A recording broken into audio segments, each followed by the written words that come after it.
रोज़ हम ऐसे लोगों से मिलते हैं जो या तो हर बात पे शक करने के आदी होते हैं या फिर हर वक्त सेंटर ऑफ अटेंशन बनने की कोशिश करते रहते हैं। कुछ लोग तो इतने सेंसिटिव होते हैं कि एक छोटी सी बात भी उनका दिन ख़राब कर देती है। लेकिन क्या आपने कभी सोचा है कि ये सारे बिहेवियर्स उनकी सिर्फ एक आदत की वजह से हैं या फिर कुछ और चल रहा है? क्या ये जानबूझ के करते हैं या फिर अनकॉन्शियसली इनको खुद को भी नहीं पता होता कि ये किस तरह के बिहेवियर्स प्रोजेक्ट कर रहे हैं? Hey guys, welcome back to my channel. आज हम पढ़ेंगे पर्सनालिटी डिसऑर्डर्स के बारे में as explain in DSM-5 TR।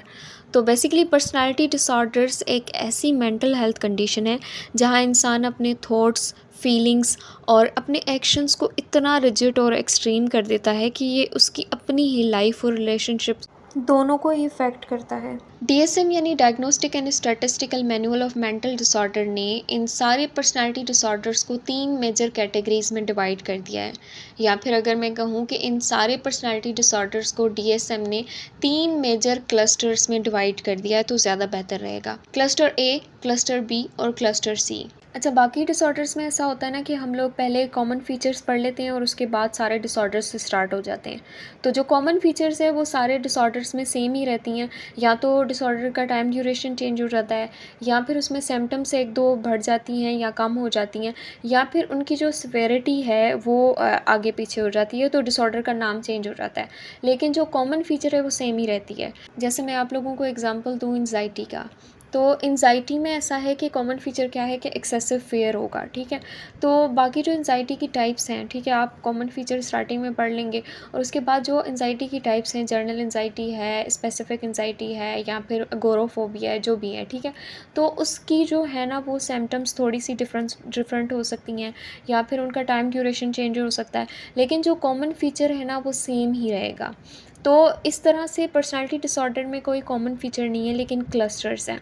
तो बहुत सारे लोगों का ये क्वेश्चन होता है कि DSM ने हमें पर्सनालिटी डिसऑर्डर में क्लस्टर क्यों बना के दिए, यानी डिसऑर्डर को क्लस्टर्स में क्यों डिवाइड किया गया है DSM में। अच्छा, इसका कॉमन सा और सिंपल सा आंसर यही है कि जो पर्सनालिटी डिसऑर्डर्स हैं सारे, ठीक है, उनमें कुछ ऐसे पर्सनालिटी डिसऑर्डर्स हैं जिनकी करेक्टरिस्टिक्स और फीचर्स जो हैं वो आपस में ओवरलैप करती हैं, जिसकी वजह से DSM ने उनको एक क्लस्टर में पुट किया हुआ है, ठीक है। जैसे एक क्लस्टर में जो भी तीनों वो डिसऑर्डर्स आते हैं, इनकी आपस में फ़ीचर्स जो हैं वो ओवरलैप करती हैं। इसी तरह क्लस्टर B में, इसी तरह क्लस्टर C में। अच्छा, ये आप लोगों को स्क्रीन पे ना एक पिक्चर शो हो रही होगी, ये मैंने ऐड किया आप लोगों को प्रॉपरली पर्सनालिटी डिसऑर्डर समझाने के लिए, ठीक है। इस पिक्चर में आप लोगों को एक क्वीन दिख रही होगी बिल्कुल सेंटर में, ठीक है। अच्छा, क्वीन की जो पर्सनालिटी होती है ना, ओवरऑल उसकी पर्सनालिटी जो होती है वो होती है कूल और काम, ठीक है, जर्नली।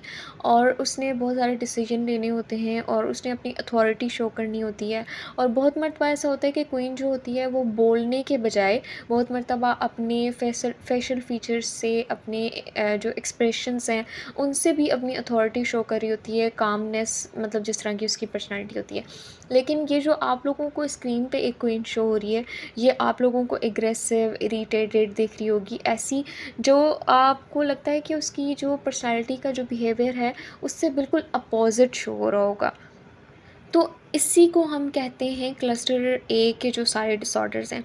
यानी अगर एक इंसान अपनी पर्सनैलिटी के रोल से बिल्कुल अपोजिट बिहेव करना स्टार्ट कर दे तो उसको हम लोग क्लस्टर A में पढ़ेंगे, ठीक है। वो सारे डिसऑर्डर्स DSM ने क्लस्टर A में ऐड कर दिए हैं, जिनमें आपका पर्सनैलिटी से बिहेवियर बिल्कुल ऑड होगा या फिर ईसेंट्रिक होगा।